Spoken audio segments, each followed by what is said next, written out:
ஜிஎஸ்டியில் உணவுகளின் விலை அதிகரித்துள்ளதால் உணவகங்கள் வெறிச்சோடி காணப்படுகின்றன. மேலும் வரியால் உயர்ந்த பில்லை தங்களது முகப்பில் வைத்து இளைஞர்கள் பேஸ்புக்கை ட்ரெண்டிங் செய்து வருகின்றனர். இது பற்றிய ஒரு செய்தி தொகுப்பு. ஜிஎஸ்டி எனப்படும் சரக்கு சேவை வரி நேற்று முதல் அமலுக்கு வந்துள்ளது. இதனால் உணவகங்களில் உணவுப் பொருட்களின் விலை அதிகரித்துள்ளது. வழக்கம் போல உணவகத்திற்கு சென்று உணவு மற்றும் டீ காபி குடித்தவர்கள் முன்பை விட அதிக தொகையை கொடுத்து ஆதங்கத்துடன் வெளியேறினர். மேலும் இளைஞர்கள் சிலர் கூடுதல் தொகை அச்சிடப்பட்ட பில்லை பேஸ்புக் முகப்பில் வைத்து தங்களது எதிர்ப்பை நூதன முறையில் வெளிப்படுத்தினர். உணவகங்களில் கூடுதல் தொகை வசூலிக்கப்படுவதை அறிந்த மக்கள் உணவகங்களுக்கு செல்லாததால் பெரும்பாலான உணவகங்கள் வெறிச்சோடி காணப்பட்டன. ஜிஎஸ்டியில் ஏசி இல்லாத உணவகத்திற்கு 12%, ஏசி உணவகத்திற்கு 18% வரி விதிக்கப்பட்டுள்ளது.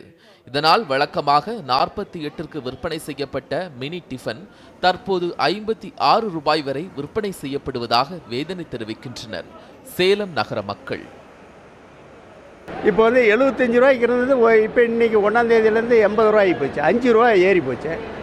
இது மாதிரி ஏறனா எப்படி சாப்பிட முடியும்? நான் மந்த்லி ஹோட்டல்லே தான் சாப்பிட்றேன் 3 நேரமும். எப்படி நான் ஒரு வேலை இல்லாத கூலி வேலையாக இருந்து இது மாதிரி இருந்தால் எப்படி நம்ம சாப்பிட முடியும்? பிச்சை தான் எடுக்கணும்.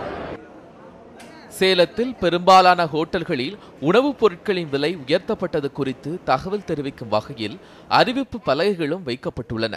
நாள்தோறும் 4 முதல் 5 முறை டீ காபி அருந்துபவர்களுக்கு இந்த விலை உயர்வு பெரும் கவலையை ஏற்படுத்தியுள்ளது.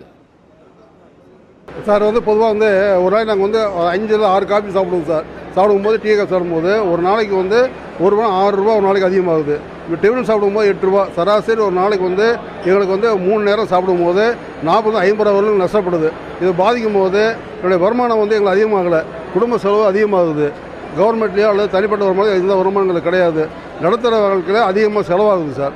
இது எங்களுக்கு பாதிப்பு தான். இது வரி விதிப்பினால் ஏற்பட்ட விலை உயர்வினை ஏற்றுக்கொள்ள முடியாது என்றும் ஏழை எளிய நடுத்தர குடும்பங்களை பாதிக்கும் இந்த விலை உயர்வினை உடனடியாக திரும்பப் பெற வேண்டும் என்பது பொதுமக்களின் கோரிக்கை. ஜிஎஸ்டியில் எங்களுக்கு உடன்பாடே கிடையாதுங்க. நாங்கள் வாங்குகிற சம்பளத்துக்கு நாங்கள் டெய்லி ஹோட்டலில் சாப்பிட்றவங்க இருக்காங்க. மந்த்லி சேலரியில் ஹோட்டலில் சாப்பிட்டா ஜிஎஸ்டிக்கே நாங்கள் பே பண்ணிட்டோன்னா அப்புறம் நாங்கள் என்னங்க சார் சேவிங்ஸ் பண்ண முடியும்? காஃபியெல்லாம் பார்த்தீங்கன்னா இப்போ 35 ரூபாங்கிறாங்க. டெய்லி சராசரி வாழ்க்கையில் வாழ்கிறவங்க காஃபி குடிக்க முடியுங்களா?